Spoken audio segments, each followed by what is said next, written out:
Bienvenue à Nice, capitale de la Côte d'Azur, ses plages, son soleil, son histoire, son patrimoine, son carnaval, ses hôtels, ses casinos et son réseau décisionnaire. C'est ici que se trouve Khaled Amalou, un ressortissant français d'origine algérienne, cuisinier de métier, qui connaît bien ces 10 réseaux. En effet, suite à son histoire que vous allez découvrir, la justice et ses à côté lui sont bien familières.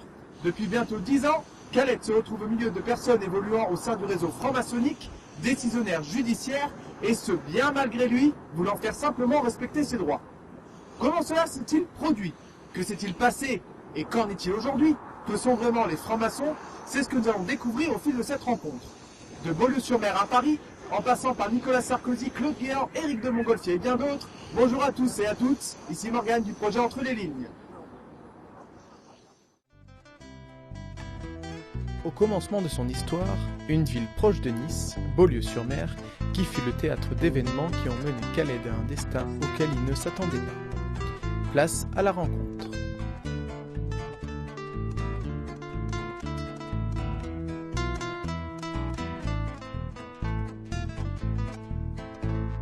Bonjour Khaled. Bonjour Morgane. Très heureux de nous accorder cette interview. Moi aussi, ça me fait plaisir de vous revoir. J'espère Et puis on essaye de faire quelque chose de bien cette fois-ci. Voilà, c'est ça, on va essayer de monter un peu en niveau. Alors on va commencer en fait par ton histoire globale, ça veut dire comment tu es arrivé en France, que tu es d'origine algérienne, Oui. comment tu as appris le métier de cuisinier, et ensuite ce qui s'est passé, on va attaquer sur le port de Beaulieu, c'est là que ton histoire a commencé. Tout à fait. Donc je t'en prie, à toi l'honneur. Alors, je m'appelle Khaled Amalou. Je suis né en 1954 à Blida, qui se trouve à 40 km d'Alger, sur les hauteurs de la ville des Roses. Et donc, suite aux événements des années 54-59, je me suis retrouvé un petit peu quelque part perdu. Et donc, je suis venu ici en France dans les années 78. Donc, je ne savais pas lire, je ne savais pas écrire, je ne connaissais pas non plus mon histoire. Donc tu viens d'une culture qui est, on va dire, tribale, nomade. Je viens d'une culture tribale qui était restée intacte pendant des siècles.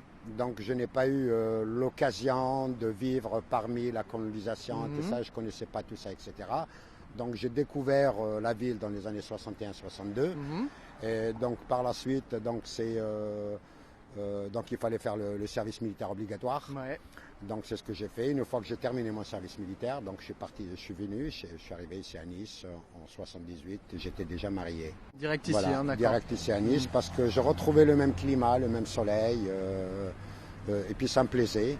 Et là, j'ai appris un métier que j'avais pas de métier auparavant. J'avais appris un métier de cuisinier, et donc j'ai perfectionné au plus haut niveau. Donc, je suis arrivé à être parmi les chefs évolutifs de France en 1993. Je devais passer le meilleur ouvrier de France. Et à partir de là, donc j'ai rencontré pas mal de problèmes racial qui font la différence, etc. Et un jour, j'avais acheté un restaurant en bonne et due forme à Beaulieu. D'accord, alors Voilà. juste pour revenir, tu as été formé quand même par un cuisinier qui est quand même connu. J'ai été formé par Maximin, qui est connu ici à Nice, qui a un restaurant qui est à 3 étoiles Goltemio. J'ai été formé par Edus Marcon aussi, qui est le président du Bocuse d'Or International. J'ai travaillé avec Ducas à Monaco. J'ai travaillé dans les plus grands pratiquement palaces sur la Côte d'Azur, surtout pendant les fêtes de jour de l'an, Noël, tout ça, etc. À Paris, tu as aussi ouvert des choses avec l'acteur Smaïn, il me semble. J'ai ouvert un restaurant avec Smaïn, l'acteur de cinéma, et ça s'appelle le 404, qui est rue Gabriel Destré à Paris. Après, j'ai ouvert un autre restaurant pour un autre compte aussi à Londres, qui se trouve aussi à Eden Street. Et à partir de là, donc les enfants me manquaient, je suis revenu sur Nice. Et donc je me suis dit, mon terrain de bataille, c'est Nice, c'est pas ailleurs. Donc voilà, c'est là où tu arrives, donc du coup sur Beaulieu. Donc c'est là où je suis arrivé sur Beaulieu. Donc j'ai été appelé à monter un restaurant sur Monaco. C'était le propriétaire justement de la société qui se trouvait à Beaulieu. Et en même temps, il avait racheté une société aussi à Monaco. Donc en échange, il m'a fait un bon prix, donc j'ai payé à peu près dans les 1,5 million le restaurant de Beaulieu. Et il avait des dettes. Et j'ai changé complètement de style de cuisine. Donc j'ai créé ma propre cuisine. Donc ma propre cuisine, ce qui veut dire que je maîtrise la gastronomie française. Et en même temps, je ne connaissais pas réellement la gastronomie européenne, plutôt berbère. Et donc là, j'ai essayé d'utiliser les parfums, les méthodes de cuisson, en mélangeant les deux. Et j'ai créé une superbe cuisine où le jour où j'avais ouvert le restaurant à Beaulieu-sur-Mer, Ça a été vraiment une très très belle réussite. Donc il s'appelait Le Berbère, ton Il s'appelait Le restaurant. Berbère. Ah, Donc je n'ai forcément. même pas eu le temps de mettre l'enseigne Le Berbère et qu'à côté de moi, j'avais des voisins qui étaient jaloux et qui ne voulaient pas que je m'installe sur Beaulieu. Parce que tu avais quand même, tu as eu quand même des clients importants qui sont venus, tu as quand même une renommée sur Beaulieu. J'ai pratiquement mon restaurant, il avait pris toute la clientèle déjà du départ des restaurants qui se trouvent sur Beaulieu. Parce qu'il faut dire qu'à Beaulieu, il y a 10 restaurants. D'accord. Il y a la famille Agnelli, il y a pas mal de bons restaurants, des meilleurs ouvriers de France qui travaillent ici sur place. Et moi, je viens au milieu, j'ouvre un restaurant et je fais une cuisine qui sort complètement de l'ordinaire. Donc, par curiosité, les gens au départ, ils sont venus pour justement voir ce que c'est, et puis ils ont apprécié ce que je faisais. Et donc, le restaurant, il marchait à plein pot. Donc à partir de là, tu as eu combien de temps avant que toute ton histoire commence, que tu as eu quand même un développement Voilà, de ton j'ai restaurant. fonctionné pendant 1 an et demi. Pendant les 1 an et demi, je n'ai fait que perfectionner mon restaurant qui est devenu un triangulaire, ce qui veut dire connu aux États-Unis, connu à Londres, Ah, attention, pour, ouais, pour c'est- qu'il c'est soit pas une n'importe belle quoi. table. Et donc j'ai eu des échos sur ça. Il a été inscrit sur le Guest International, donc j'avais fait pas mal de publicité. Et donc ça marchait très très bien. Donc je n'avais pas à me plaindre, tout était en règle. J'avais un expert comptable, une comptable, j'avais des ouvriers, tout était correct. Et puis la jalousie a fait ce qu'elle avait fait à ce jour. Alors c'est parti, commençons. Alors tout après ton parcours. Alors, quand au même fait, sur impressionnant. Beaulieu, il y a un homme fort qui s'appelle Vician, D'accord. et qui est le propriétaire du restaurant l'African Queen, Qui est et quand qui même fait- connu aussi. Hein. et qui fait partie un petit peu de la mafia de l'ombre. Voilà. Il est actif en tant que franc-maçon, que je ne le savais pas au début ce que c'était réellement la franc-maçonnerie. On reviendra après par la Ouais, suite bien à la sûr, bien sûr. franc-maçonnerie. Et justement, lui ne m'adressait jamais ni le bonjour, ni bonsoir, ni rien. À chaque fois que j'avais besoin de quelque chose concernant nos terrasses, parce qu'ils étaient mitoyennes, je me heurtais à un mur.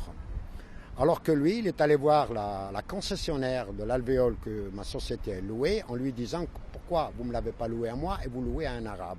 Ah oui, c'était direct hein, quand même, c'était assez raciste. Hein.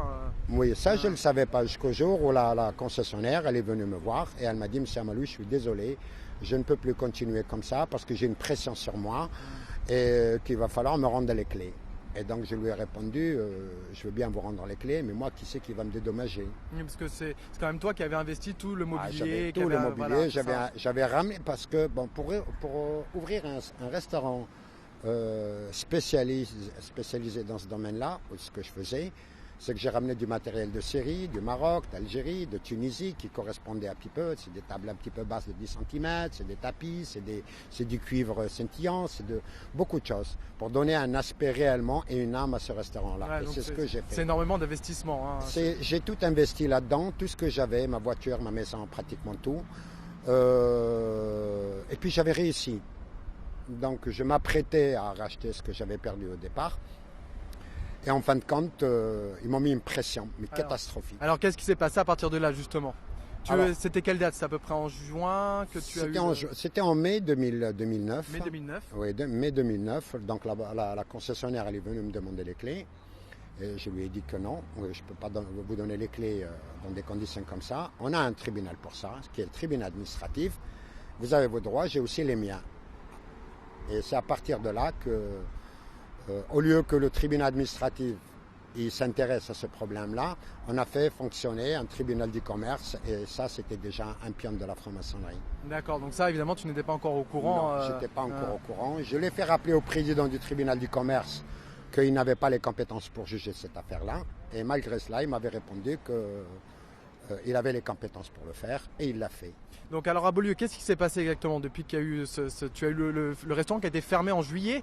Le 30 juillet au matin, j'ai trouvé mon établissement fermé. Alors Donc, qu'est-ce qui s'est passé à partir de là justement? Alors à partir de là, j'avais entamé une grève, donc qui a duré à peu près 8 jours. Donc j'ai été reçu par la vice-procureure, c'est une femme, et elle m'a dit vous attendez le procureur, quand il viendra, il vous recevra. Donc j'ai attendu, quand il est venu le procureur, M. Éric de Montgolfier, je l'ai informé de ma situation, de mes problèmes. Il m'a dit qu'il allait vérifier la juridiction compétente et qu'il me tiendrait au courant. Depuis, je n'ai jamais eu l'occasion de le revoir à ce jour. On est en D'accord. 2013. Donc après, qu'est-ce qui s'est passé suite à ce semblant de contact? Alors, j'ai continué la procédure qui était normale. Ouais. Donc, j'ai saisi le juge d'exécution pour arrêter l'expulsion. Non, il a confirmé l'expulsion. J'ai saisi la cour d'appel d'Aix-en-Provence pour pouvoir justement qu'elle me rende mes droits. Donc finalement, ils ont suivi le premier jugement. Donc juridiquement, j'ai tout perdu parce que je ne pouvais pas aller à Paris, devant le Conseil d'État, parce que je n'avais pas à débourser 4 500 € justement après 1 an et demi d'attente. Et donc je me suis mis en grève. Donc à partir de là, tu as eu plusieurs histoires entre le maire, etc. Peux-tu nous raconter un petit peu qu'est-ce qui s'est passé justement? Alors le maire de Beaulieu, il me confirmait que ce n'était pas de sa responsabilité, que c'était le président du port qui s'appelle M. Bissier. Et M. Bissier avec son directeur administratif, il me disait ça ne vient pas de nous, ça vient du maire. Et donc moi j'étais au milieu. Et ça a duré pendant 1 an et demi de cette manière-là. Et donc je n'ai pas réouvert mon restaurant. On ne m'a pas dédommagé, on ne m'a pas écrit, on ne m'a absolument rien dit. Et j'ai entamé une grève qui a duré 9 jours. Jusqu'au jour où j'ai plongé dans l'eau pour attirer l'attention et je devais réclamer seulement mes droits. Donc là, c'était pendant une intervention du maire qui était sur le port, c'est ça? Qui était sur le port, qui était en train de donner justement les capacités historiques pour obtenir le meilleur port de France, etc. Et ça se déroulait à 150 mètres de mon bateau. Parce que c'est vrai que tu vivais à ce moment-là sur ton bateau qui était sur le port, qui était attaché. C'est important parce qu'après on va y revenir, il y aura une histoire aussi avec. Oui. Voilà. Et donc je l'ai appelé devant tout le monde, il ne m'a pas répondu, j'ai plongé, j'ai traversé cette eau-là, j'ai été retiré par le commandant de gendarmerie qui s'appelle l'adjudant Caluela, et qui m'avait dit Khaled, tu as gagné, laisse-moi t'aider. Et je n'ai rien fait, je l'ai laissé pour qu'il m'apporte son aide, et finalement il n'a rien fait. Et je voulais juste prendre la parole, et c'est à ce moment-là qu'il m'a retenu. Il a fait tomber sa casquette dans l'eau, il m'a emmené à la brigade de gendarmerie, et donc il m'a dit qu'il allait déposer plainte contre moi pour lui avoir donné un coup de tête. Je lui ai fait rappeler qu'il était mon client, que j'avais une amitié sincère pour lui, que ce soit lui ou sa famille, et que je recevais ses collègues et tous les divisionnaires de Nice avec honneur, et que c'est une honte de m'accuser comme ça, de lui avoir donné un coup de tête. Alors ce qui est intéressant, c'est que là j'ai dans la main plusieurs articles qui ont été apparus à partir de 2003 où ton affaire a commencé là-bas. Justement, il y en a un où pendant que tu as eu justement cette altercation entre guillemets qui s'appelle forcené sur le port de Beaulieu, c'est quand même fort, c'est quand même fort. Et dedans c'est assez intéressant parce que quand tu dis que le képi est tombé, dedans c'est cité que c'est toi qui lui as fait tomber. Donc c'est quand même, il y a eu un détournement. Voilà, pour se défendre, j'imagine. Et c'est à partir de là que tous les journalistes lui ont collé le micro sur le nez en lui disant qu'est-ce que vous allez faire. Il a dit je vais déposer plainte contre lui. Il m'a donné un coup de tête et c'est à partir de là qu'il m'a emmené à la gendarmerie alors qu'il n'avait pas le droit de m'emmener. Parce que je n'avais commis aucune erreur. Je n'ai insulté personne, je n'ai insinué personne et je n'ai menacé personne. Je ne comprenais pas. Et donc je me suis retrouvé grelotté, tout mouillé au commissariat. Et donc je lui ai fait rappeler qu'il va falloir faire attention parce que ça a été filmé par FR3, par LN France.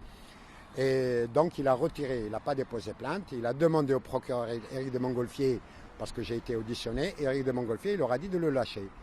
Et là, le brigadier devait me relâcher à la seconde même, m'enlever les menottes et me relâcher. Et c'est ce qu'il n'a pas fait. Et là, c'est intéressant. Malheureusement, il s'est mis sous les ordres du maire. Et qu'est-ce qui s'est passé là quand même, il a appelé le maire. Ça montre l'influence. Oui, il a appelé le maire en lui disant que je vais lâcher M. Amalou et il va redescendre sur le port. Et le maire, il lui a dit non, ne le lâche pas, je vais appeler le préfet. Donc, ils ne m'ont pas lâché, ils m'ont gardé à l'intérieur de la brigade.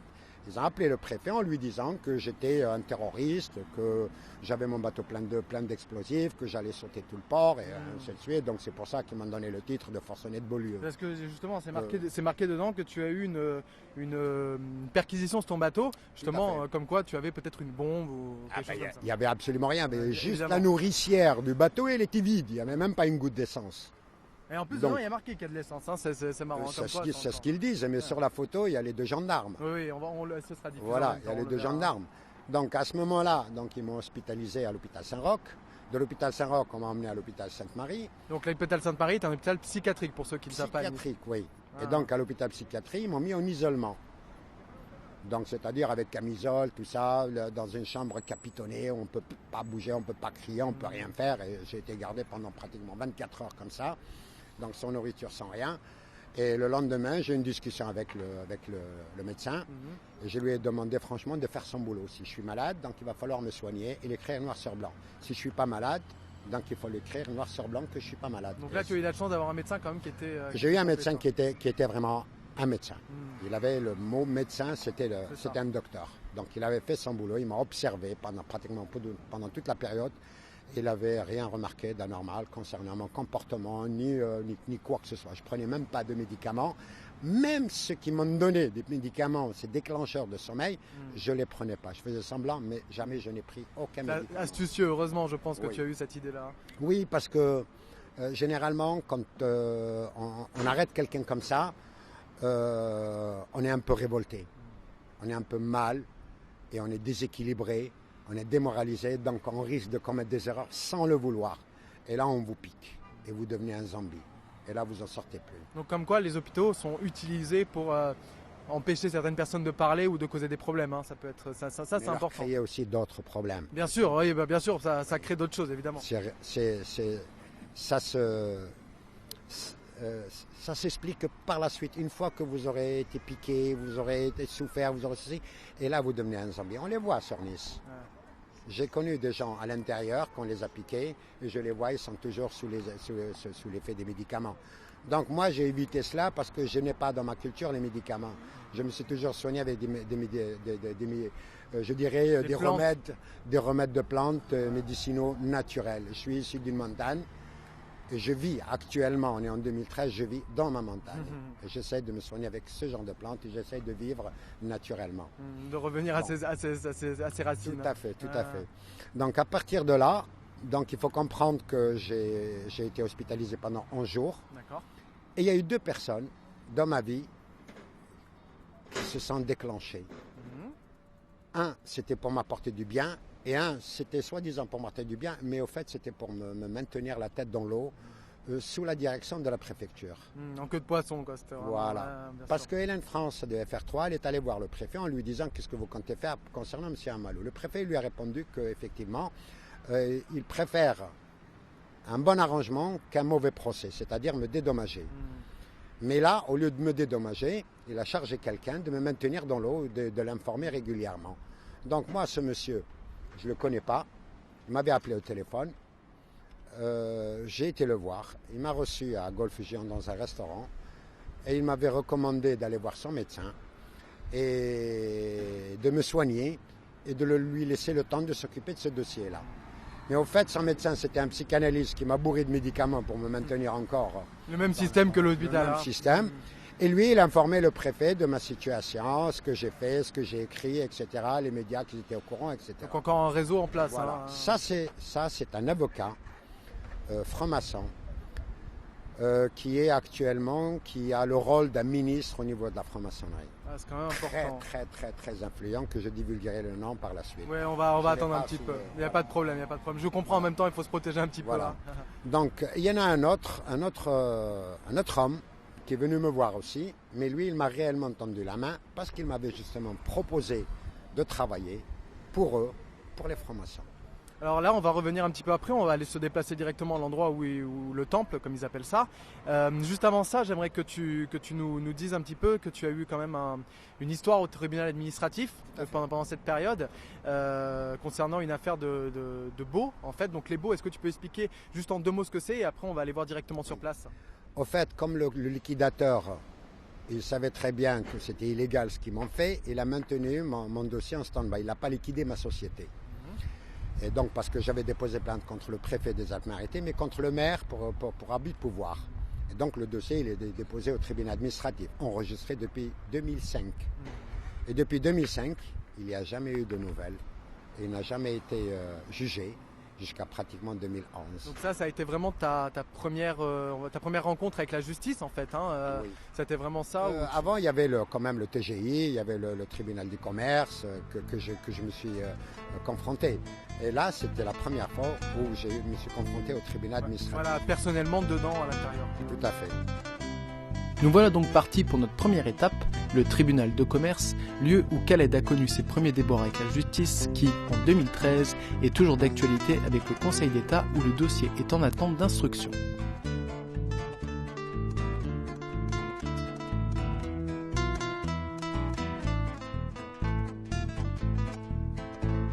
Alors Khaled, ici on se retrouve face au tribunal de commerce. Alors Oui. qu'est-ce que tu peux nous raconter? Parce que tu as aussi, par rapport à l'administratif, tu as eu des choses qui se sont passées, donc je t'en prie, raconte. Alors mes ennuis ont commencé ici, avec le tribunal du commerce, qui a jugé une affaire qui ne relève pas de sa compétence. Donc j'ai beau essayer de leur rappeler que ça ne relève pas de la compétence du tribunal du commerce. Non, ils ont quand même jugé cette affaire. Et à travers ça, j'ai eu tous mes problèmes ici, au tribunal du commerce. Qui était lié du coup à l'administratif, vu par rapport au baux qu'on disait avant aussi, c'est ça? Oui, parce qu'ils n'ont pas la compétence de juger cette affaire qui relève du tribunal administratif. Donc c'est eux qui ont jugé ton affaire, c'est le tribunal de commerce. Tous mes ennuis ont démarré à partir du tribunal du commerce. D'accord. Voilà. Alors ici, en plus, en tant que tribunal de commerce, pour ceux qui ne savent pas, tu me disais tout à l'heure hors caméra que c'était pas vraiment des magistrats qui sont dedans. Non. Donc qu'est-ce que tu peux expliquer? C'est des commerçants qui sont élus et qui siègent ici au tribunal du commerce. Donc en relation avec les liquidateurs, donc moi mon problème ici avec le tribunal du commerce, c'est qu'il a jugé une affaire qui ne relève pas de sa compétence et par la suite il a liquidé ma société. Voilà, illégalement. Ouais, donc ça c'est vraiment, tu as quand tu as dit tout à l'heure que tu montais au Conseil d'État, c'est que ça aussi tu vas le présenter devant leur affaire. Ben oui, tout est relié à partir de là. Mon restaurant a été fermé, pourquoi? Parce qu'il y a un jugement qui est sorti d'ici. Et donc à partir de là, les problèmes se sont enchaînés. Et donc aujourd'hui, ils se retrouvent au Conseil d'État. D'accord, donc c'est quand même un point important, un point de départ pour toi ici, quoi. Généralement, ce tribunal, c'est ici qu'on peut ressortir les documents, tout ce qui concerne le commerce. Et puis c'est ici que ça se règle les litiges des commerçants. Donc c'est pratiquement, il n'y a pas de magistrat ici. Moi, le jour où j'ai eu l'entretien avec Éric de Montgolfier, le procureur, il m'a dit, bon, monsieur Amalou, patientez, je vais vérifier la juridiction compétente et je vous informerai. Il a vérifié, enfin, il le savait, parce qu'il sait très bien qu'un tribunal du commerce, il ne relève pas du pénal. Donc, ce n'est pas de sa juridiction, ce n'est pas de sa compétence, mais il a quand même jugé cette affaire. Et donc, nous, aujourd'hui, on a demandé au Conseil d'État de rétablir cette loi-là. Voilà. En me rendant justice. Tu penses que tu vas avoir un avis favorable par rapport au Conseil d'État, Oui. comme tu as déjà eu? Je pense, j'ai espoir, j'ai grand espoir parce que déjà pour siéger au Conseil d'État, il faut avoir des compétences pour et une certaine loyauté aussi à la justice. C'est juste avant le Conseil constitutionnel, je crois. Enfin, du Conseil d'État, ça peut y aller par la suite. Moi, il ne me reste qu'une seule porte, c'est la Cour européenne des droits de l'homme. Donc j'ai déjà saisi, qui sont déjà informés de tous mes problèmes là. Et jusqu'à maintenant, ils sont en attente aussi. Et tu avais eu d'ailleurs une réponse des cours européennes des droits de l'homme. Ils t'avaient répondu fait. comme quoi ils avaient bien eu l'affaire en main. Il avait. Généralement, actuellement, la Cour européenne des droits de l'homme, elle est au courant justement du jugement illégal qui m'a été fait aussi dans mon absence en me demandant l'ADN. Ah oui, alors cette histoire, qu'est-ce que tu peux raconter aussi, cette histoire d'ADN? Oui, donc j'ai reçu un coup de fil d'un commissaire de police en me demandant de venir au commissariat pour un prélèvement d'ADN. Alors ça, c'était en quelle année, tu te souviens? Je me rappelle même plus, dans les années 86, 87, quelque chose comme ça. Je me rappelle même plus les dates, parce que ça remonte quand même à longtemps. Hein. Et j'avais refusé de me présenter au commissariat. Il me faut une convocation. Donc j'ai demandé une convocation. Il faut comprendre que j'avais déjà un problème. On m'a donné un coup de tête au commissariat un jour. Ils ont retourné la situation. Et j'ai été lourdement sanctionné pour rien, illégalement aussi. Donc je me méfiais de tous ces coups tordus. Et donc je lui ai poliment demandé de m'envoyer une convocation. Donc au lieu de m'envoyer une convocation, ils m'ont fait un jugement où j'ai été jugé au départ, ça a été à 3 mois de prison ferme. Par la suite, ça a été réduit à 150 heures de travaux d'intérêt général. Le tribunal, il a fait appel à ça. Et donc, c'est transformé en 8 jours de prison. 8 jours de prison qui sont suspendus actuellement. Est-ce que tu avais eu aussi, après les 8 jours de prison, et à la base c'était moins, et je crois qu'il t'avait rajouté, il y avait une histoire comme ça, quand devant le juge, à la base, si je me souviens mal, j'essaie de me souvenir exactement, tu avais 3 jours, je crois, qu'après le juge il t'a dit ah non, on te rajoute plusieurs jours ou quelque chose comme ça. Oui, ça c'était justement, c'était la période où on m'a donné un coup de tête. Donc le commissariat au Var solidairement, entre eux, ils ont retourné la situation, ils ont fait comme si c'était mon fils et ma femme, ils ont déposé plainte contre moi. Alors qu'eux, ils ont fait le contraire, ils les ont même... ils leur ont fait pression, ils leur ont fait du chantage pour essayer de retourner la situation contre moi, parce que c'était grave de me donner un coup de tête pour rien, parce que mon fils, il allait très très mal à ce moment-là. C'est la fermeture de ton... C'était à la fermeture de mon restaurant, c'était au moment, c'était le choc d'avoir poursuivi son père au tribunal. Alors que lui ne le voulait pas forcément. Bien sûr, donc ça a été une pression qu'on lui a mise sur le dos. Un gamin de 18 ans, qu'est-ce que vous voulez qu'il fasse? Donc il a fait ça, et puis par la suite il s'est rendu compte qu'il a fait une connerie et que depuis il est mal. Il est mal dans sa peau. Voilà. Donc j'ai déposé plainte, ça n'a pas été retenu. On ne m'a pas laissé parler au tribunal. Et j'ai été condamné à 3 mois de prison, de sursis. Donc j'avais fait appel, je trouvais ça, c'est une injustice totale, j'avais fait appel. Et j'avais informé le procureur au téléphone que j'ai des difficultés, je ne peux pas me rendre à Aix-en-Provence. Il m'a quand même dit d'y aller, donc j'ai été à Aix-en-Provence. Et j'ai demandé qu'on m'accorde du temps, parce que je n'ai pas eu le temps je n'ai ni les moyens ni le temps d'avoir 4 ou 5 avocats pour défendre tous les problèmes que j'ai. Et là, ça a été multiplié par 12. Donc de 3 mois, ça s'est passé à 12 mois de sursis. Et donc j'ai demandé au président, Monsieur le Président, qu'est-ce qu'il faut faire pour que la justice fasse son travail. Il m'a doublé à 24. Oui, donc cette histoire-là qui t'avait doublé, c'était pas par rapport au jour, c'était par rapport au mois de sursis, c'est ça? Oui. Il m'a doublé à 24, interdiction de sortir du territoire national, sous contrôle judiciaire et toute la merde pendant 24 mois. Et aujourd'hui, ces 8 jours-là, ils sont suspendus sur ma tête. Donc, et le tribunal, récemment, j'ai été convoqué par la juge d'exécution, et elle m'a dit que le tribunal de Nice, il a le droit de reconsidérer une affaire qui s'est déroulée en 2006. C'est ce sursis-là qui est passé, que j'ai pas eu le moindre problème, et qu'aujourd'hui on veut le coller avec les 8 jours de prison concernant l'ADN. Et ça, je n'arrive pas à le comprendre. Et tu as aussi une autre chose qui est en rapport avec ça, qui est par rapport à un bracelet électronique, cette histoire du bracelet électronique. Oui, voilà. Donc actuellement, il essaye de me mettre à la place de 8 jours de prison, le bracelet électronique, mais pendant 8 mois. Donc ça, c'est quand même à la base c'est pour les délinquants, quoi. Pour les délinquants, on m'a jamais reproché quoi que ce soit. Je n'ai jamais fait un seul jour de prison. Les seules choses qu'on m'a toujours reproché, c'est de me révolter. Voilà. Et à chaque fois que je me révolte, c'est qu'il y a réellement une injustice. Et ça, je n'arrive pas à le comprendre, et j'ai payé un prix très très lourd pour ça. C'est quand même fou qu'ils essayent, en plus de l'hôpital psychiatrique, de passer un test d'ADN, de passer à de la prison, de passer à un bracelet. C'est comme quoi il y a quand même une puissance qui dérange. Tu déranges complètement, c'est ça, hein, complètement. Je dérange complètement, et c'est clair que quand tu as un cas judiciaire qui n'est plus vierge, donc vous ne pouvez absolument rien faire. Vous ne pouvez pas monter un commerce, vous pouvez pas. Donc vous êtes taxé. Donc illégalement, on vous fait une étiquette, et à partir de là, vous n'êtes plus rien. Vous êtes un récidiviste ou n'importe quoi. Moi, on m'a jamais reproché quoi que ce soit. J'ai toujours payé mes avocats. Ce que j'ai pas pu payer, je leur ai dit dès le départ, je n'ai pas les moyens. Donc il n'y en a pas beaucoup. Jusqu'à maintenant, je les ai tous payés. Et je comprends pas cette justice qui se déroule ici à Nice, où tout est relié, tout est lié, mais à l'ombre. Ce qui veut dire que les gens qui activent ici, certains sont membres de la franc-maçonnerie que je connais personnellement. J'étais leur chef de cuisine, comme ça aussi des prud'hommes, comme ça aussi du tribunal. Parce que si c'était au départ 3 mois de prison pour avoir refusé de donner l'ADN, donc c'est grâce à mon avocat qui leur a dit que j'étais le chef de cuisine du Grand Orient de France qu'ils ont transformé ça en 140 heures de travaux d'intérêt général. En plus. Que je n'ai jamais effectué à ce jour.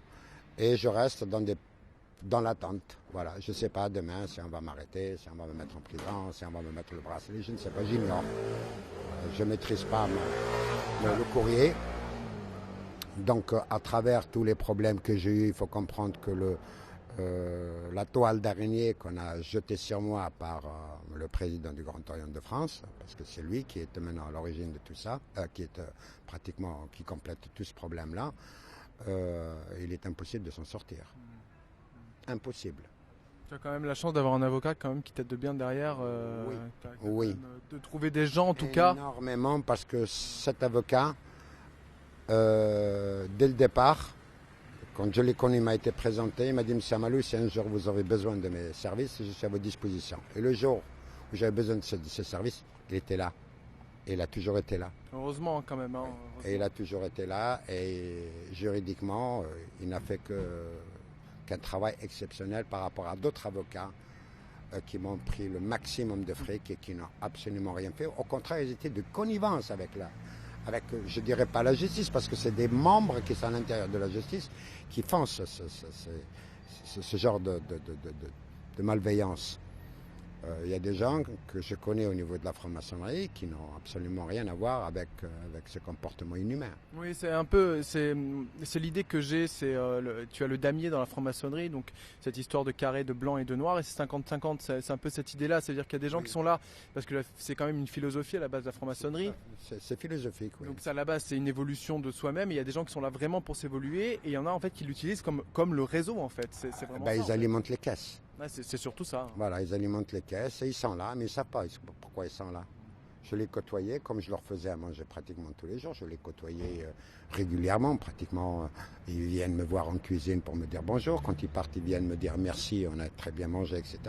Je n'avais pas le moindre problème, ni avec les francs-maçons, ni avec personne d'autre. Oui. Seulement, à la base, on a violé la loi. Et comme j'ai toujours respecté la loi, je la vois, c'est dans ma culture, je ne comprenais pas pourquoi. Et donc, à travers tout cela, tous ces enchaînements d'un bureau à l'autre, d'une administration à l'autre, du commissariat, la gendarmerie, tout ça, c'est un monde de folie. Donc tu confirmes quand même qu'il y a au sein de la franc-maçonnerie, que tu as quand même des gens, voilà, parce que la franc-maçonnerie c'est quand même vu un peu comme secret, c'est noir, il y a beaucoup de choses et on dit que c'est satanique, enfin il y a beaucoup de choses sur internet, on parle de tout et n'importe quoi quand on ne connaît pas, c'est un peu normal, mais qu'il y a quand même des gens bons dedans, que c'est pas non plus n'importe quoi. Voilà. La preuve, c'est lui qui m'a tendu la main pour me donner ce travail, qui m'a aidé maintes fois. J'ai piqué des crises parce que j'étais dans une situation catastrophique où je ne pouvais plus me contrôler. Donc il me retenait et il me disait non, je ne te laisserai jamais que de partir dans des conditions comme ça, parce que c'était invivable. Je ne pourrais pas décrire ce genre de situation où on a une pression sur vous, on vous déstabilise de tous les côtés, on vous met votre famille sur le dos, on vous met des tas de problèmes sur le dos. J'ai même reçu des factures de l'hôpital qui ne sont pas à mon nom. Et si je n'avais pas vérifié, j'en ai, je sais pas, une quarantaine de factures qui viennent de l'hôpital, parce qu'à un certain moment, sous le harcèlement et la pression de mon employeur, donc je n'avais pas d'autre choix pour arrêter les douleurs que l'hôpital d'urgence. Donc à chaque fois, ça me coûtait 500 à 600 euros qu'on me prélève actuellement, qu'on m'a réduit à mon salaire pratiquement à 750 euros. Bon, je te propose qu'on aille continuer un petit peu la visite des différents lieux. On va passer sur un autre lieu et puis voir la suite des événements. Ok, on y va. Prochaine étape, le tribunal administratif qui a continué à lui mettre des bâtons dans les roues malgré son désir légitime de défendre ses droits.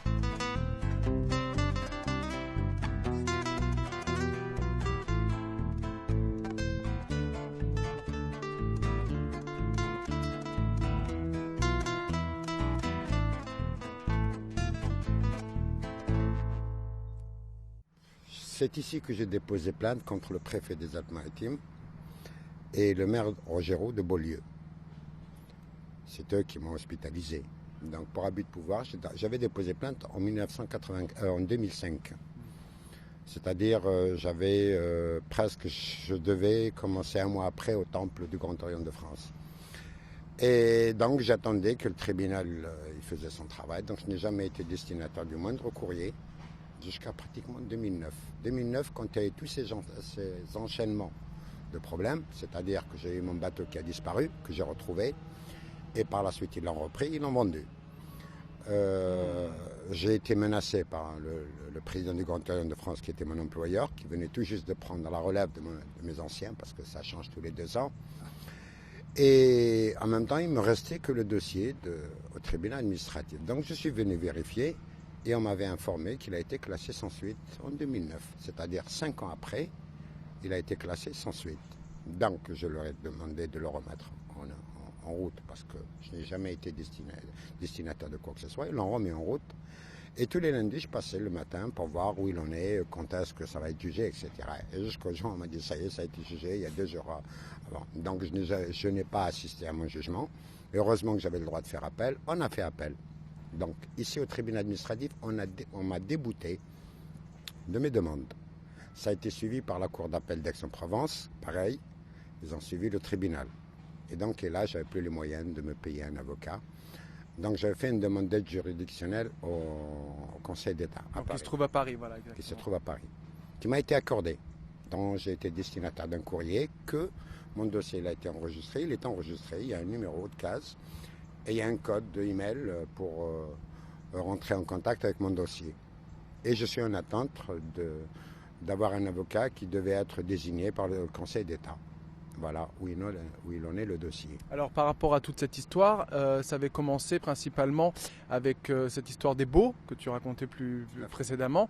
Donc qu'est-ce que tu peux nous dire exactement sur cette histoire? Parce qu'il y avait aussi le port de Saint-Laurent qui avait été mêlé. Oui. Et il y a eu un peu... 3 ans avant qu'il y ait mon problème, donc il y a eu le même problème que Beaulieu, c'était à Saint-Laurent-du-Var. Donc là, le tribunal, il avait exécuté la loi. Et donc il y a une partie des gens qui ont appliqué la loi, c'est-à-dire ils ont détruit le restaurant, ils se sont retirés des terrasses qui se trouvent dans le domaine public. Voilà, parce que c'est une histoire de privé-public qui y avait un business. Et d'autres, ils n'en ont rien à foutre parce qu'ils gagnaient beaucoup d'argent, donc ils s'en foutaient complètement. Et ça a duré quelques temps. Je ne connais pas encore l'issue à ce genre de ça. Parce qu'il y a eu une entente, il y a eu un arrangement par la suite pour étouffer les uns et les autres. Et 3 ans après, ça a été mon problème. Et là, le tribunal devait appliquer la même loi, mais il ne l'a pas appliquée. Et ce qui est intéressant aussi, c'est que tu as eu les autres commerçants du port de Beaulieu qui se sont associés.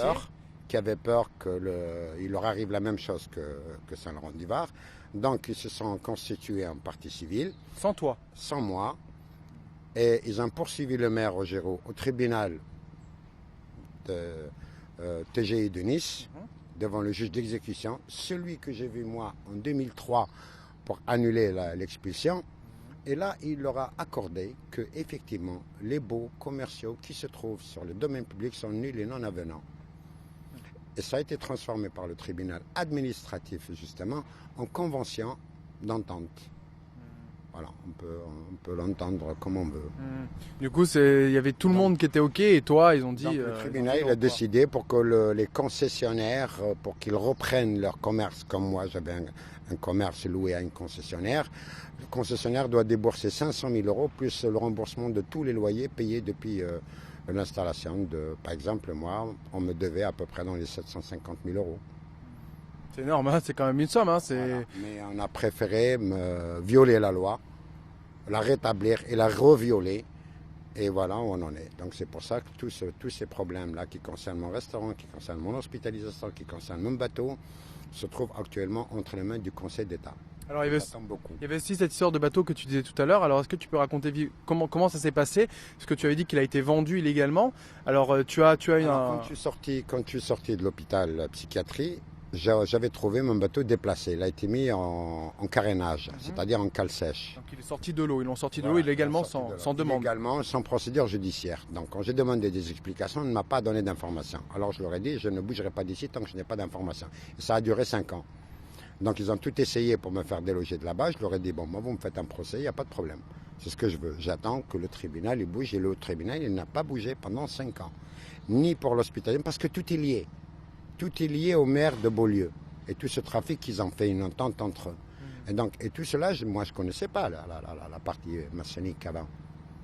C'est une fois que je suis rentré dans le temple que j'ai commencé à les retrouver pratiquement tous. J'ai connu personnellement à cette époque-là, en 2005, le président du tribunal administratif qui m'a été présenté. Il était prêt à la retraite. Il m'a été présenté par Roger Pleurquin. Et il m'a informé de mon problème. Et donc on suivait le problème tout doucement. Bon, donc lui, il est parti en retraite. Il a été remplacé par une femme qui est actuellement. Et donc je n'ai pas de nouvelles. Alors ce que je te propose vis-à-vis de ça, comme on va essayer de suivre la chronologie, on va partir sur le temple pour vérifier un petit peu, pour montrer le temple exactement. Tu vas nous raconter un petit peu comment c'était. Puis après on va partir sur les autres tribunaux où tu as eu tes affaires pour raconter tout ça, d'accord? Ok, on y va.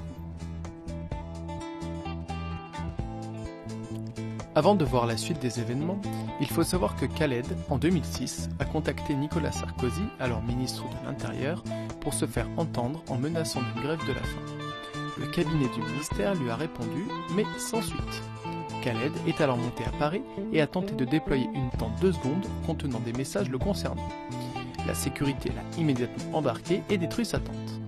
C'est alors, suite à l'explication de son histoire, qu'il a eu Claude Guéant en personne au téléphone, lui expliquant qu'il allait s'occuper de son cas avec Nicolas Sarkozy. Évidemment, toujours pas de nouvelles, mais son affaire a quand même été connue dans les hautes sphères de l'État. Après cette parenthèse, continuons notre route direction le temple de Véga, situé près du port de Nice, lieu de rencontre entre les différentes loges franc-maçonniques de la Côte d'Azur et ancien lieu de travail de Khaled.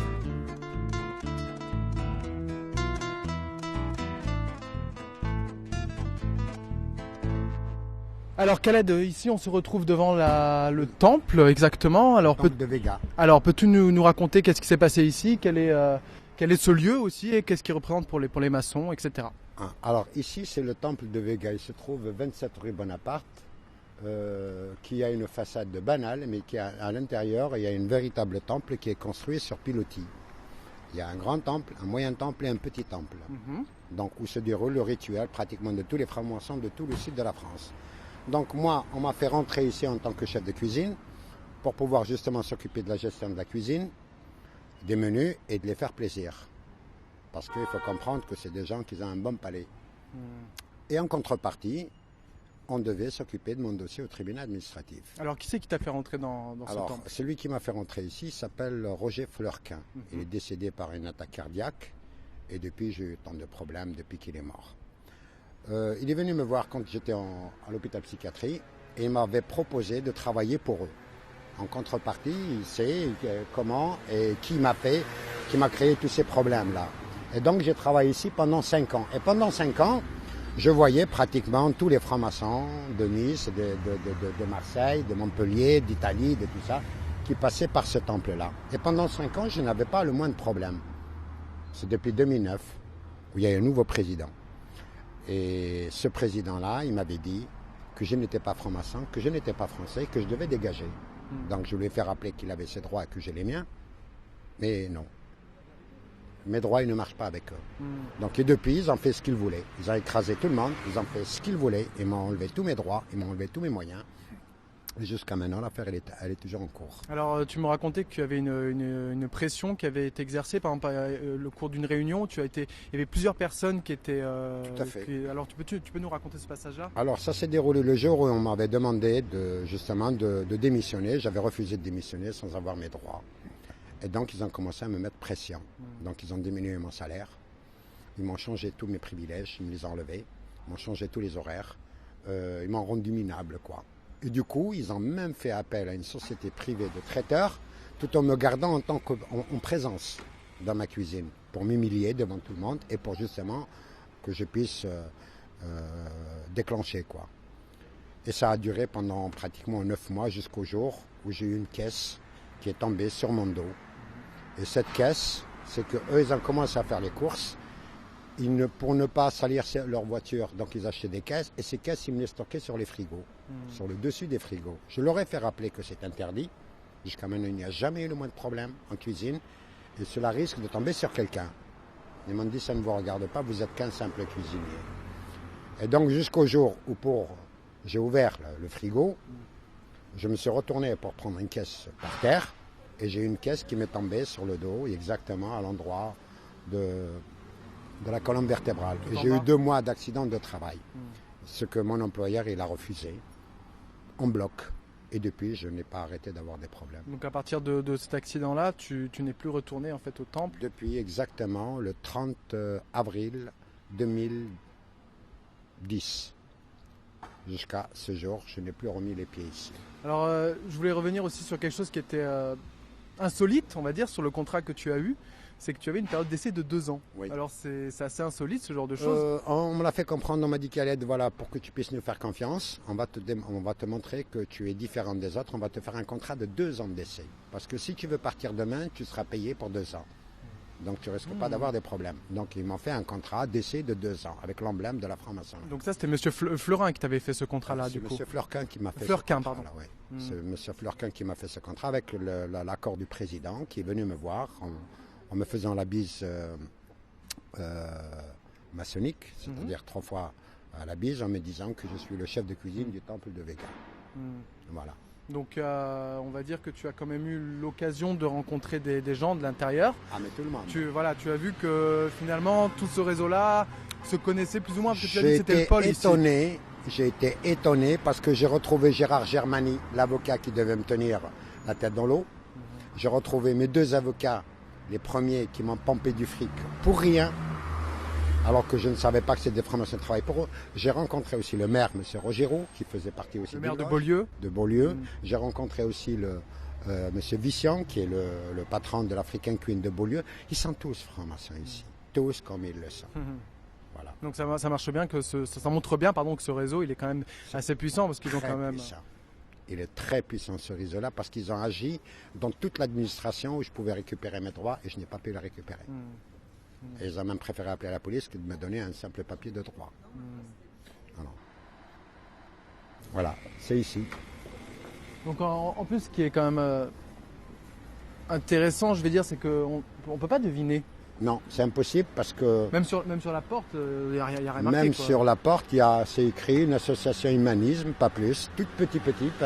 Personne ne la remarque et de l'extérieur, on a l'impression que c'est un bâtiment comme tout le monde. Mais en fait, ce n'est pas un bâtiment comme tout le monde, c'est juste la façade. Mais derrière, à l'intérieur, il y a un véritable temple construit sur pilotis. Que je les ai visités, les 3 temples. Donc il peut accueillir combien de personnes au maximum? Alors le grand temple, il peut accueillir jusqu'à 200 personnes. Le moyen, il peut accueillir jusqu'à 120, 130 personnes. Le petit, jusqu'à 50 personnes. Après, tu as 15 bureaux qui sont mis à la disposition de toutes les loges des Alpes-Maritimes. Donc ici, c'est vraiment le pôle des Alpes-Maritimes. Le pôle de tout le sud de la France. Voilà. D'accord. Écoute, on va continuer un petit peu. On va voir la suite des événements. Oui, si tu veux, on va y aller de l'autre côté pour te montrer aussi qu'il a une autre entrée aussi secrète. Peut-être pour les initiés. Ça c'est intéressant. Là, tu nous raconteras un peu qu'est-ce qui se passe pendant qu'on rentre dans cette porte, etc. Voilà. Allez, okay. C'est parti. On y va. Alors Khaled, ici on se retrouve face à cette fameuse porte que tu disais tout à l'heure. C'est la porte des initiés. Alors qu'est-ce que tu peux nous dire là-dessus? Alors ça, c'est la porte qui est tout le temps fermée. C'est la porte secrète, qu'on appelle ça. Et c'est par ici qu'on fait rentrer les initiés, les nouveaux. Les nouveaux. Voilà. Donc, pour les faire rentrer ici, juste derrière, il y a une chambre noire, où tout est noir, et on vous fait miroiter pendant 2 heures, à attendre avant de vous mettre le bandage, de vous monter au temple, etc. Et donc, cette porte, elle reste tout le temps fermée. Elle est faite uniquement pour les initiés, quand ils arrivent pour la première fois, pour devenir des francs-maçons. Et moi, ça, c'est ma cuisine. C'est ici que je travaillais. Donc je voyais les gens quand ils rentraient, je les voyais à l'intérieur, je les voyais quand ils passaient sous le bandeau et je les voyais après, une fois qu'ils seront initiés, ils sont devenus des francs-maçons. Alors qu'est-ce qui se passe exactement quand tu dis l'initiation? Est-ce que tu en sais un peu plus là-dessus? L'initiation, c'est que avant de l'initiation, c'est que quand ils rentrent ici dans la chambre froide, il y a une table. Sur la table, il y a du sel, du poivre, il y a des herbes, il y a du soufre, il y a un crâne, il y a du pain sec, il y a un verre d'eau et il y a un tableau où il y a les 10 commandements. La franc-maçonnerie. Et donc on vous laisse réfléchir, c'est ce qu'on appelle la chambre de réflexion. D'accord. Donc ça peut être 2 heures, 3 heures. Donc là vous êtes libre si vous n'êtes pas capable de tenir le secret qu'ils vous demandent. Donc la porte est ouverte pour repartir. Sinon, une fois qu'ils sont revenus pour vous voir, là vous aurez couché sur le papier blanc qui vous êtes, politique, etc., etc.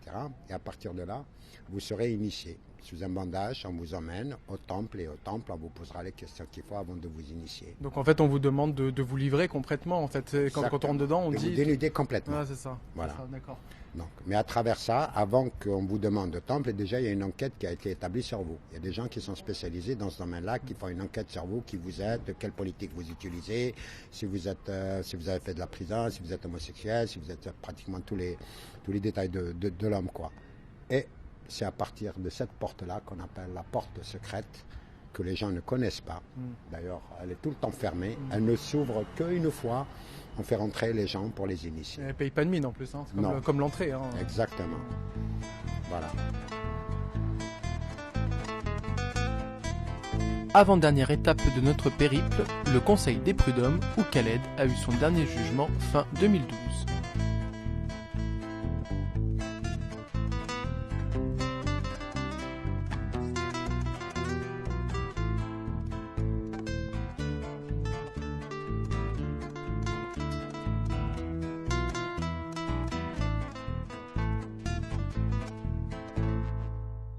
Alors Khaled, ici on se retrouve devant le Conseil des prud'hommes. Donc actuellement c'est le dernier endroit où tu as eu un jugement. Donc raconte-nous comment tu es arrivé ici et qu'est-ce qui s'est passé pendant ce jugement. Alors, suite au harcèlement que j'ai vécu au Temple, j'avais saisi l'inspection de travail, j'avais saisi le Conseil des prud'hommes pour le harcèlement que je vivais, et cela c'est depuis 2009. Donc depuis 2009, quand j'ai vu le juge conciliateur, donc il m'avait ordonné de reprendre le travail, chose qu'il n'avait pas le droit. Malgré ça, je voulais reprendre le travail, mon employeur il m'a empêché, et donc j'ai refait un référé, donc j'ai été débouté du référé, renvoyé au fond, et du fond, ça s'est renvoyé depuis 2009 jusqu'à pratiquement 2012, où ça a été jugé le 18 décembre. Alors qu'est-ce qui s'est passé pendant ce jugement? Tu as eu ton employeur qui était présent aussi. Alors, Donc, il y avait mon avocat, j'étais absent parce que j'avais confondu les dates, donc c'est de ma faute. Il y avait mon avocat qui avait plaidé cette affaire, il y avait mon employeur, mon ex-employeur, et il y avait 5 personnes avec lui qui font partie du Conseil de l'Ordre national du Grand Orient de France. C'est intéressant, ils étaient venus pour voir ce qui se passait, parce que ça doit bouger. Entendre les plaidoiries et voir un petit peu la vérité où elle est. Entre ce qu'il dit mon employeur et ce qu'il réclame M. Amalou, il y a un réel problème.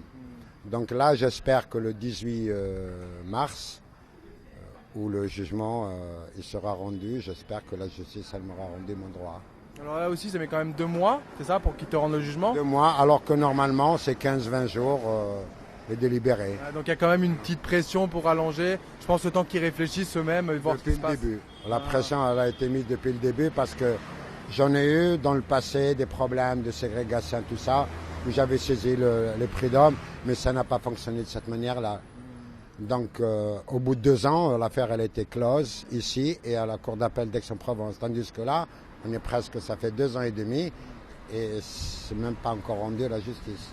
Donc là vraiment Donc il y a risque maintenant parce que mon employeur, il va continuer à gagner du temps, donc parce qu'il ne va pas accepter, et donc il va faire appel à la cour d'appel, et là aussi ça va encore traîner 2 ou 3 ans ou 4 ans, j'en sais rien. Est-ce que tu pourras quand même récupérer quelque chose, même si à la cour d'appel, parce que la cour d'appel... Le salaire, il est en droit de les payer. Voilà. Donc moi ce que je réclame, c'est les salaires, et les dommages qu'il m'a causés depuis. Voilà.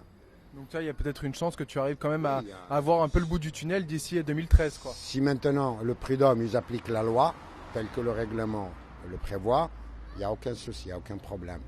Si maintenant, donc il y a encore, parce que bon, il faut comprendre que le Conseil des prud'hommes, il est composé avec des syndicalistes, ça peut être FO, ça peut être la CGT, ça peut être...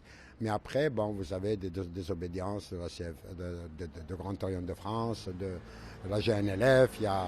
Donc c'est tout un mélange. En principe, normalement, le Conseil des prud'hommes, il doit rendre une justice impartiale. Je l'espère et je garde espoir. Bah, espérons, en tout cas, ce sera donc le 18 mars que tu as la réponse. Et suite à ça, tu as le Conseil d'État qui va arriver, c'est ça, dans l'ordre là? Je suis dans l'attente d'une décision du Conseil d'État. Ce sera normalement, si tout se passe bien, une des dernières choses qui devrait conclure ton affaire, normalement, espérons-le. Normalement. Bon, ça serait terminé mes affaires. Je le souhaite, parce que c'est vraiment fatigant. Dernière étape, le tribunal de grande instance de Nice et de la sécurité sociale, dernier lieu où Khaled a connu la justice. Nous allons parler de Éric de Montgolfier et des événements liés à ces tribunaux.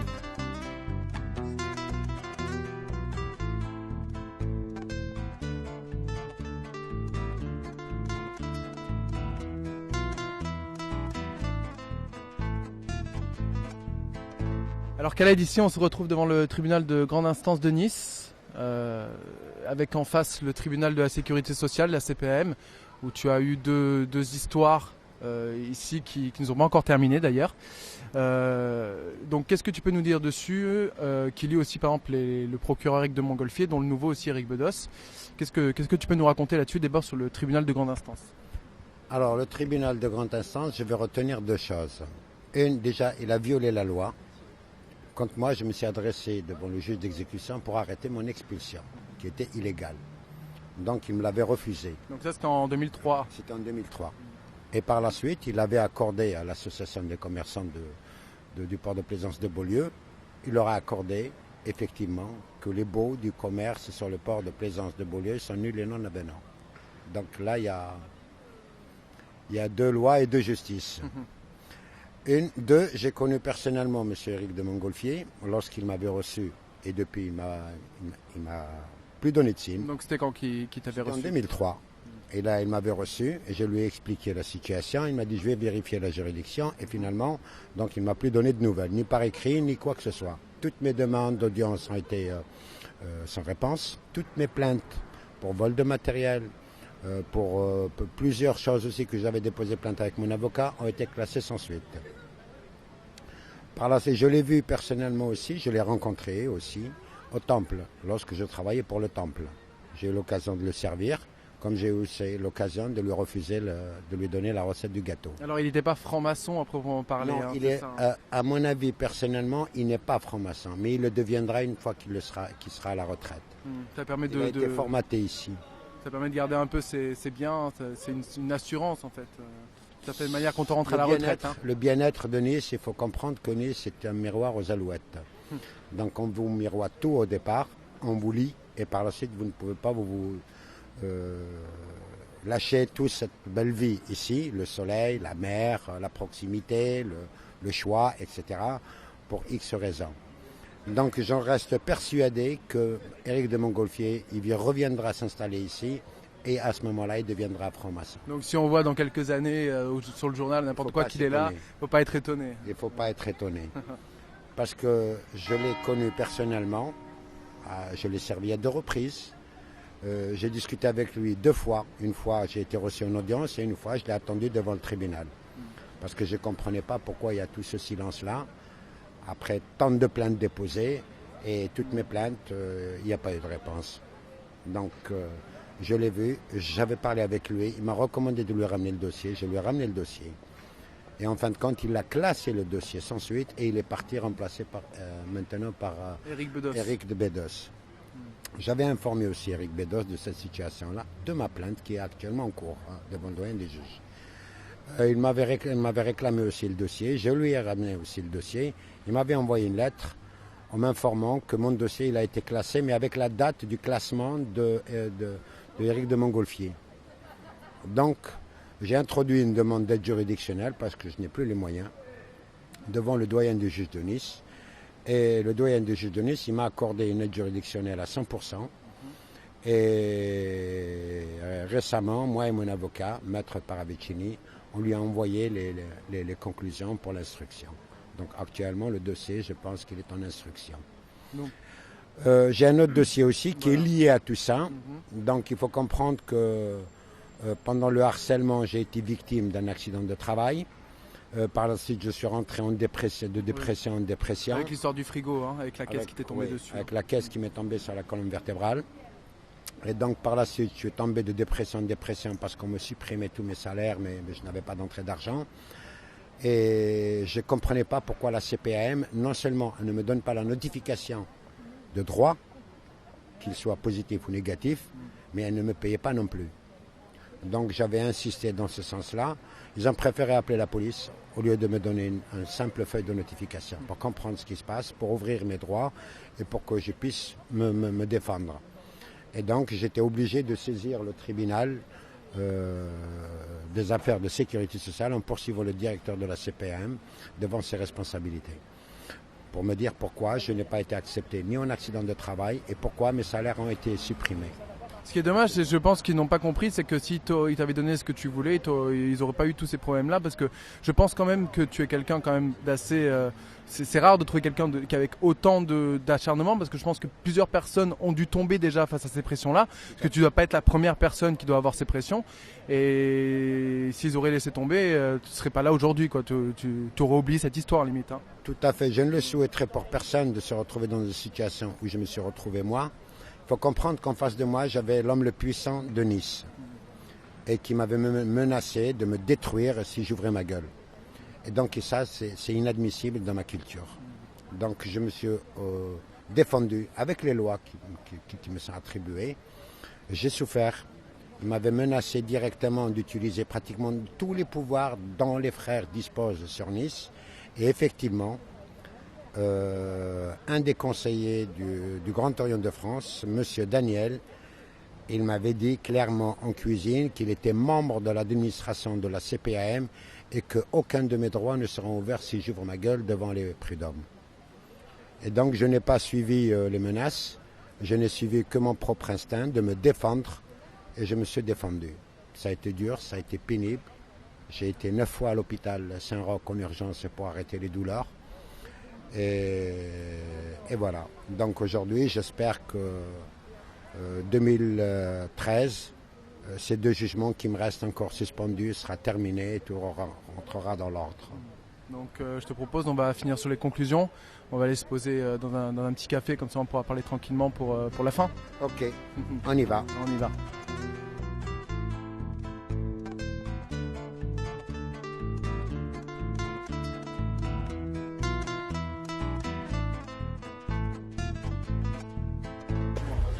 Alors Khaled, pour finir, je vais te demander en fait tes attentes pour 2013. Qu'est-ce que tu espères? Beaucoup. Et voilà, alors qu'est-ce qui va se passer pour toi cette année? Alors, je garde un grand espoir cette année, 2013, qui est un début de relations entre l'Algérie et la France. Oui, en ce moment, Hollande, les choses ont l'air de bien fonctionner cette fois-ci. C'est aussi l'occasion du 50e anniversaire de l'indépendance de l'Algérie. Et c'est aussi après pratiquement 9 ans de torture et de souffrance qui sont catastrophiques. J'espère que cette année, les prud'hommes vont me rendre justice. J'espère aussi que le Conseil d'État va remettre de l'ordre dans la justice. Et j'espère aussi qu'à partir de là, je vais reprendre une autre vie. Tu as quelque chose en construction qu'en Algérie? J'ai beaucoup de projets que j'avais entamés, qui ont été cassés par la suite et que j'ai repris.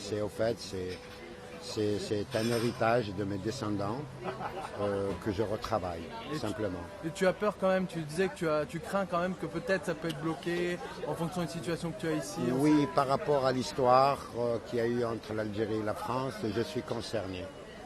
Parce que je suis issu quand même d'une tribu qui n'a jamais été colonisée.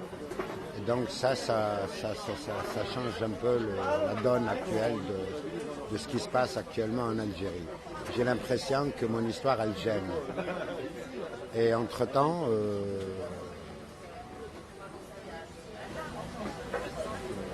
il y a des pressions, ça a été vérifié. Et donc je ne sais pas ce qu'ils veulent faire de l'autre côté. S'ils veulent construire, je vais construire.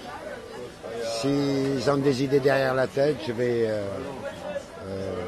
vivre en autarcie. En paix aussi. En autarcie et en paix avec moi-même. Donc en fait l'année 2013 va être pour toi... une année de paix et de tranquillité, je l'espère. C'est ce que je te souhaite et je pense que ceux qui regardent, vous avez une pensée pour Khaled, qu'il en a besoin cette année. Je les remercie. Voilà, si vous avez des questions ou n'importe quel sujet que vous voulez aborder, n'hésitez pas à me contacter via l'adresse projet-entre-les-lignes@gmail.com. Pour toute question, n'importe quoi, Khaled pourra vous répondre. Il va beaucoup se déplacer pendant cette année parce qu'il a ses projets là-bas en Algérie. Mais voilà, n'hésitez pas à transmettre des choses si vous voulez. Je pense que ça fait toujours plaisir d'avoir un peu de soutien quand même. Tout à fait. Non, je reviendrai vers vous. Parce qu'actuellement, il faut comprendre que je suis en négociation avec pratiquement les membres administratifs du gouvernement algérien actuellement pour pouvoir reprendre rapidement mes projets. Donc, à ce moment-là, j'effectuerai une vidéo, un document sur ce que je fais comme travail sur mes terres. J'espère bien que ça va aboutir. En tout cas, on reviendra, on sera là. Hein. Ça sera avec plaisir. On sera présent. Écoutez, merci beaucoup d'avoir suivi cette nouvelle vidéo du projet Entre les lignes. J'espère que ça vous a plu et que ça vous inspirera confiance pour l'avenir. Même si des fois les choses sont dures, il ne faut pas hésiter à se battre. C'est pour ça que je fais ce projet-là et j'espère que ça inspirera d'autres personnes. C'est le but aussi. Donc voilà, je vous remercie encore. Merci Khaled. De rien. Encore une fois. Je remercie Je vais remercier le caméraman qui est derrière, que vous voyez Tout pas, à fait. Daniel, qui nous a beaucoup aidé pendant Tournage. voilà, ce tournage, le montage, etc. Donc merci Daniel, c'est derrière. Merci Daniel. Voilà, et je vous dis à bientôt et en route pour de nouvelles aventures. Merci encore. Merci À Khaled. bientôt. Au revoir.